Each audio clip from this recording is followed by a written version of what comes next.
Donc, à un moment donné, quand j'ai terminé un peu avec la fusion, donc je suis passée à une technique qui est la peinture sous verre. Et c'est une technique qui consiste à travailler à l'envers. Donc, c'est le travail du verre.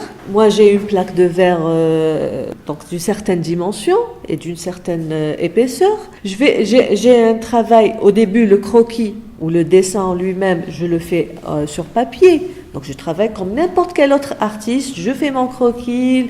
Quand je vois que mon dessin, ça y est, il est ficelé, je suis satisfaite du résultat, là je prends la plaque de verre et je vais recopier ce dessin. Mais le travail de la couleur, il va être inversé sur un tableau ordinaire. Ce qui se voit en premier, moi, je vais le dessiner en premier sur le verre. Le travail, la peinture sous verre, c'est inverser ces étapes. Et quand on retourne la plaque de verre, on va voir le même résultat que si on a travaillé sur une toile ou sur un papier.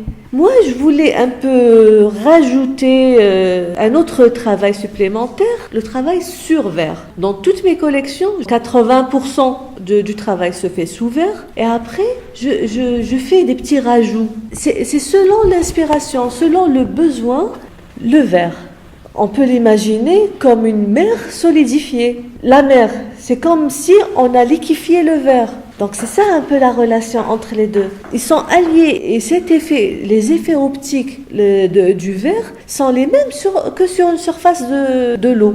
Donc il y a cette relation. Ensuite, quand on aime la mer, on est quelqu'un qui veut aller, on est curieux, qu'est-ce qu'il y a dans les profondeurs et tout. Et la peinture sous verre, elle me donne cet effet de profondeur. Donc c'est pour ça que l'élément marin, il est toujours associé. Parce que pour moi, c'est comme si je suis en train de peindre sur la surface de l'eau. Dans la collection algérienne, une pluralité singulière, et donc j'ai voulu montrer ces éléments par exemple, l'écriture Tifinagh, je l'ai montré dans des tapis. Quand vous allez regarder ces motifs, et quand on regarde les différents symboles, donc le motif du tapis, on va voir le même dessin.